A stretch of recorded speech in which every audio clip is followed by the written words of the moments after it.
All right, so we're going to go over the safety squat bar today, some squats on there. Safety squat bar. Well, one of the first things that we're going to talk about is just setting it up onto the actual JPEGs itself, or safety bars, whatever you should have available. So one of the first things that you'll notice is that I may not want to have this at the height I normally would for any kind of a barbell back work, whether we're going barbell good mornings, whether you're going kind of a barbell back squat from like a high bar, low bar position. You may want them set a little bit lower here, and I'll show you why in a second. It's normally lower though than what you would for a straight bar in through here. So this is even going to be like maybe a touch too low, but just still able to get under it where I'm not going to rise up onto my toes in terms of height. Gotcha, okay. But sitting a little bit lower here, because as I'm coming down, I want to come up and under it in through here as well. So I'm still wedging myself under as I would a traditional bar in through here. Yep. You'll notice the pads and the camber. We'll have a separate video on that later. I'll grab on with the handles. I want to pull my elbows in to my ribs here. Wrist, elbow, shoulder. I get that nice stacking here. I'll stand up and I'll walk back. If I'm finishing a heavy set in through there and I'm trying to walk forward afterwards, it's harder for this bar because of the position of it. Right. It goes back a little bit. You can see with the camber of the bar, the weights are a little bit more forward. Yes. As well. So it's going to be harder for movement-wise to kind of walk in because it's sitting a little bit more high off in through there. Okay. There's a tip that might help us off there. So it'll be a similar height from a spotter arm standpoint, but if just like should you be spotting someone like for a heavier set for that, you'll have to compensate with like where you're going to be positioning your hands. We're not going to be in as tight because that's going to be where the shoulder pads are going to be resting there. So we'll just have to come out a little bit wider. So if we are spotting behind someone, we're going to have to adjust our kind of stance for that. Yeah, that's a good question. One of the main things we'll walk through with the safety bar is just the features that you'll notice right away. So some of the few things that we mentioned as well with the camber. The camber will be this bend down within the bar, so it's going to shift. It's going to be lower down. It's going to be closer towards my center of gravity, and it's going to shift way more anterior. Any kind of a barbell back work, whether it's high bar or low bar, that's going to be posterior in through there. So this is going to shift it more anterior, better center of gravity. You'll notice the back pads right away. So back pad and the two shoulder pads that we mentioned earlier. When we're grabbing onto it, I was grabbed on into this neutral position here with the shoulders. Is going to be a lot more favorable than someone trying to externally rotate. I may not have that range of motion within my shoulder to come out and under the bar in through there as well. That's right. So that's going to be another favorable aspect for it. The pads that I mentioned, it's going to make the upper back work a little bit harder as well. This is going to sit a little bit higher than we may be used to. If we're not used to more of like that kind of upper back work in through there. And just with the amounts that's going to be coming down. So as I mentioned, that's kind of shifting more anterior. The pad's going to be here. That's going to place more stress on our traps. We're going to work a little bit harder. It's protecting our lower back. So we're going to be in a little bit more of an upright position, but the upper back's going to be working harder to kind of stabilize that in through there. Yeah, it's a nice way to kind of vary off your squat. As I mentioned, with the stability for the shoulders to be in a better neutral position.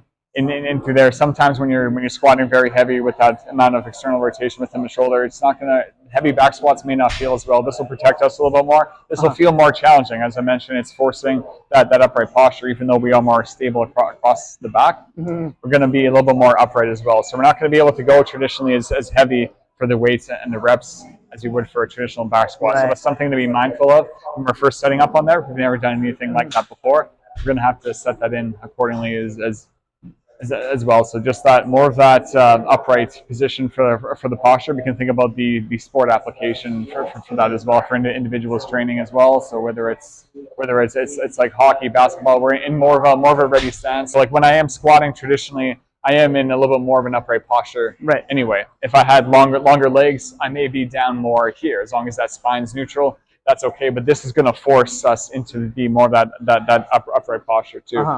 That different like axial load within the spine is going to change things as well, especially with the position of the pad as well. Get used to the form. I would always get used to it and make sure, because it's going to feel like quite different just having that kind of translation, especially if you've never front squatted, if you've never goblet squatted with like a dumbbell or a kettlebell in through there as well. This will be a little bit of a a departure. For Yeah, you mentioned something similar about like the kind of micro loading, so that kind of transition point coming off of a goblet squat, whether you're loading with a dumbbell, you're loading with a kettlebell. So what's great about that too is having the pad on through here as well, because some people might not.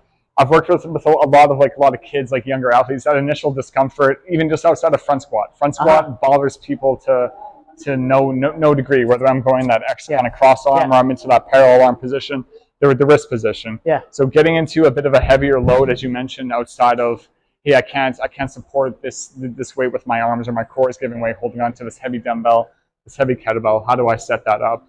This will be a nice kind of bridge between a front squat for those individuals, and just getting used to having the bar on across the back as well. So I think that's kind of a nice transition point for a lot of people, because that does bother quite a few people, especially when the weight load's getting heavier. Yeah. You can still load this like you would a standard barbell. So I mentioned before, we're still coming out and under it and through here. Yeah. When I set them with the hands, my upper arms are into the rib cage and through here. This will help to load my lats, just so I'm in that stable position. The same thing that I would come in through here, trying to create that shelf to load the lats as if I were squatting into there as well. Kind of pulling down to create that kind of tension. The pads help me to create that tension, and drawing my arms in here, I'll be in a nice place. So that's that safe pickup. You mentioned the exercises we can be doing in through here. Being in this position now as well, one of the things we should mention is that I'm not going to overextend my head and neck into it, and I'm not going to overflex. Even though I have this pad into there, I'm going to feel it on my upper, or not on my upper back, on my neck. Yeah. I don't want to be kind of goosenecking that forward, so I still want to make sure that I still keep that nice neutral spine. As I'm in this position in through here, it's a good position to come in through for a good morning exercise. So it's just, that's going to be a challenging position for a lot of people, loading posterior. Now we're shifting our center of mass. Center of gravity is going backwards through here. So it's a short range of motion, watching that I'm not pulling down on the handle, because I can have a tendency to kind of overflex and round just to compensate for that. So I don't want to be in a position here. We still want to make sure that we're still driving back. We're still getting that hinge. I'm just here to support. My upper arms are still tight, just to have the lat engagement.